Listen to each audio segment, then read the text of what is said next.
sens qu'il connaît le poste. Tu sais ce que tu fais là? Non, j'ai reçu une convocation ce matin en fait et je suis venu en voiture. C'est pour ça que j'ai un petit problème de base. En fait, je suis mêlé à votre histoire, mais juste après, il faut que je passe au tribunal. En fait, j'ai flingué une Gova en venant. Vous avez flingué quelle voiture? Il y avait une 208 grise garée en bas, je l'ai niquée. Elle est grise comment? Elle est grise.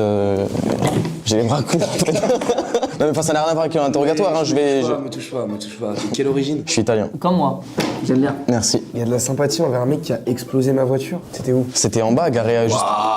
Comment t'as fait? C'est un truc de fou ça. Je suis nouveau conducteur, je viens d'avoir le permis là. À peine, hier.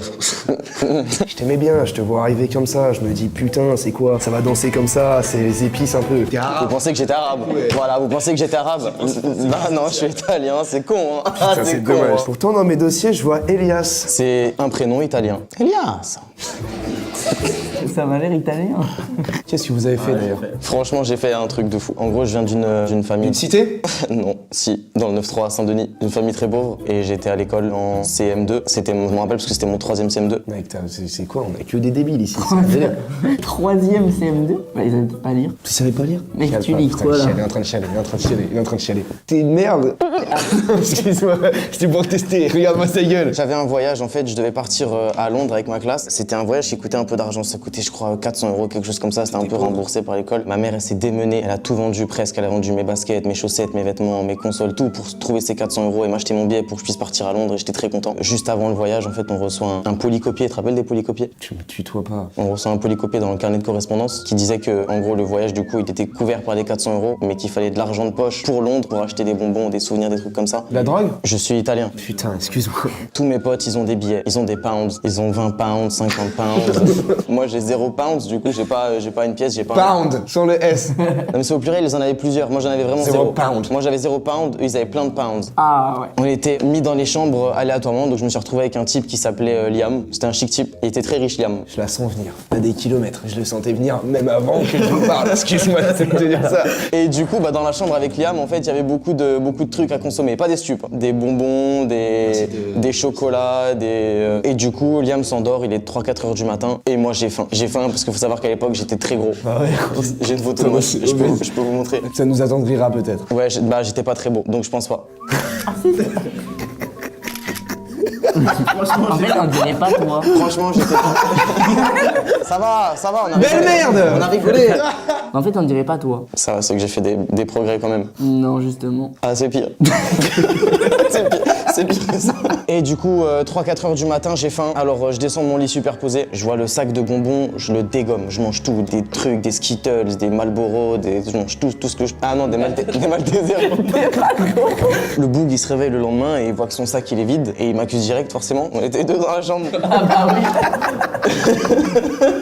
Il est Et horrible. justement, moi j'étais dos au mur, donc je lui ai dit la vérité. C'est faux. J'ai nié à bloc. Je lui ai dit qu'en gros il était somnambule et que je l'avais vu. Ah, c'est créatif. Mais qu'est-ce que t'es une merde. Et t'étais moche. Waouh.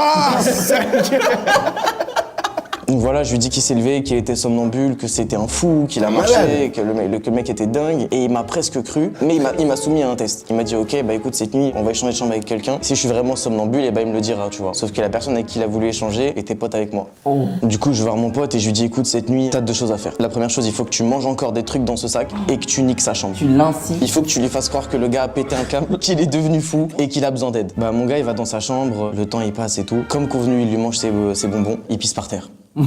Il a pissé par terre. Il a pris du plaisir à tout ça. Bah ouais, parce que tu l'avais pas demandé. Et non, ça j'étais pas allé jusque là. Bonus pisse. Il a pissé par terre sur la moquette, ça sentait le chien mouillé. Vous savez, à l'école, les rumeurs ça tourne vite, tu vois. Et du coup, au bout de 2 jours, il y a tout le monde qui sait que lui est somnambule, qui pisse par terre, qui mange pendant la nuit, qui fait du breakdance, qu'il a pété un câble et tout. Il faisait du breakdance. Bah c'est ce que mon pote lui a dit, il a dit ouais tu t'es réveillé pendant la nuit, t'as commencé à danser, t'as pissé, t'as fait de la merde et tout. Ça monte aux oreilles des profs, les profs ils entendent ça, ils ont peur. Donc ils appellent les parents qui sont à Paris. Oh là là là.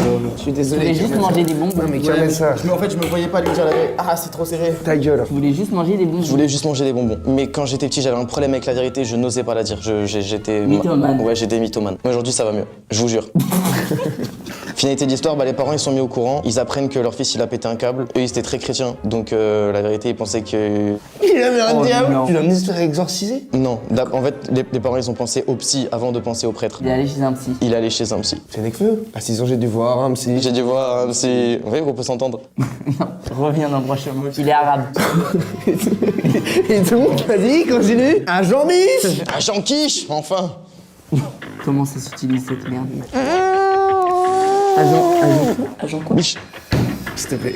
Vous êtes youtubeur en fait. Frère, la tête à ma mère. La tête à ma mère. J'ai décidé de changer. C'est pour ça que je vous ai tout dit, toute la vérité, j'ai tout dit. Attends, mais t'es obligé. Je obligé? Bah oui. Bah ok, c'est moi, j'ai pissé par terre en fait. Pour de vrai? Ouais. Il nous a menti.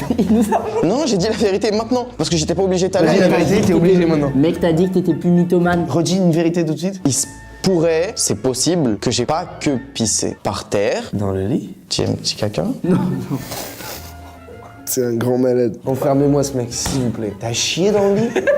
Par terre.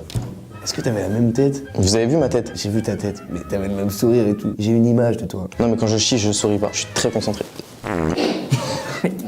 T'as chié là? Ah, ça pue ça, merde. C'est un détraqué, t'es un putain de détraqué, mec. S'il te plaît, arrête, s'il te plaît, arrête de chier, genre. Mais moi, c'est la fin de ton histoire? Ouais, c'est la fin. Qu'on récapitule. C'est À la- un malade. En fait, à la base, ça allait. Mais attends, le mec prémédite pour continuer dans son mensonge. Il engraine son meilleur pote. Regarde, il rigole comme un psychopathe. Il y a une suite à tout ça, parce que le mec, il est allé voir un putain de psy. Il a dû se faire harceler à l'école. Mais bien sûr, incitation. Oh, il a dit oui en plus. Ah, je vous dis la vérité ici. Redis notre vérité sur toi. Pas de slip. Sa relation avec ses C'était parents, en ça a, dû, CM2. ça a dû créer un truc bizarre. Justement, c'était en CM2, c'était un enfant. Il peut être traumatisé de cette c'est histoire. bien. Mais après, il est passé au collège, donc nouveau prof, nouvel entourage. Nouvel harcèlement, encore pire. Tu viens de buter la vie d'un petit, et tu crois qu'on va... J'ai très envie d'entendre ce que ton avocat va te dire. En parlant de ça, j'appelle mon avocat. Mais je viens de le dire. Je ne répondrai qu'en On présence de allait, mon mais avocat. on allait l'appeler. Tu ne répondras qu'en présence de ton avocat? Monsieur. Wow. Oh Démenotez-le. merde. Pourquoi il a bu avant? Mais je démenote. Ouais, s'il vous plaît. Je ne laisse pas ce grand malade dans la nature. Vous êtes sûr de ça? Persuadé. Il m'en reste. Je savais. Ah, les enfants sont les pires. Moi, l'humain me dégoûte. Surtout lui. Cet individu est une sombre merde. Je me C'est dis ce qu'on qu'il dit, ouais. ne mérite que la haine et l'irrespect. Mais il n'en reste pas moins un homme. Et là-dessous, il y a un cœur qui bat. Alors, je suis désolé. Oui, mais il a un cœur gros comme ça. En vrai, je peux rien faire. Non, mec. Et en faire pour les- dans la Vous n'avez rien pour atténuer la peine maximale. Il va se manger la peine maximale. Je parle de mort. Pour un caca dans une chambre? Pour un putain de caca Mais dans non, une piole. c'est pas que Un ça, harcèlement. frère, c'est un Une harcèlement. vie gâchée. Mais je ne l'ai pas harcelé, j'ai juste chié dans sa piole. De tout ça a découlé, certes, de la merde. Mais surtout, un harcèlement. Qu'est-ce que vous avez à dire à ça? Je suis désolé, mais votre client, on va le foutre en tôle. Il fait 1m60, il va se faire enculer. Je pense qu'il doit purger une peine à la hauteur de ce qu'il a commis. À 1m60? Non mais c'est la société qui l'a poussé à ça. Un enfant gourmand qui aime le chocolat, les bonbons, vous le mettez face à ça, évidemment qu'il va se goinfrer. Pris dans l'engrenage de ça, avec la honte qui pèse, aussi lourd que son corps. Dites que j'avais mangé du tabac, on peut attaquer la société. Oui, et le tabac. Il a quand même mangé du tabac. Dites-moi la vérité, est-ce que vous avez mangé du tabac? Vous êtes obligé. Oui. Si tu mens, ta mère meurt. Donnez pas une réponse à tout, arrête de chier. Tu vas faire de la prison, tu te démerdes, tu vas faire de la prison, tu vas partir en prison. On est bien d'accord. On est bien d'accord. Ça me paraît logique. Complètement d'accord. Déjà, c'est la tôle. Qu'est-ce que vous avez à dire? Rien. Vous avez le pire avocat. Vous avez un problème avec les Italiens? Alors, vous Ah, allez t'es dire- arabe du coup. Non, Ok, dis voilà, t'es italien. Contre Kems. je suis arabe. Il en Ça change tout. Ça change tout. Excusez-moi, il faut reprendre le dossier depuis le début là. Donc on envoie en prison, ça ne vous pose aucun problème. On est bien d'accord. Est-ce que ça te pose un problème? Rien à foutre. Non, mais j'ai jamais vu ça. Bah merci beaucoup de votre temps. C'est le mec le plus content d'aller en prison.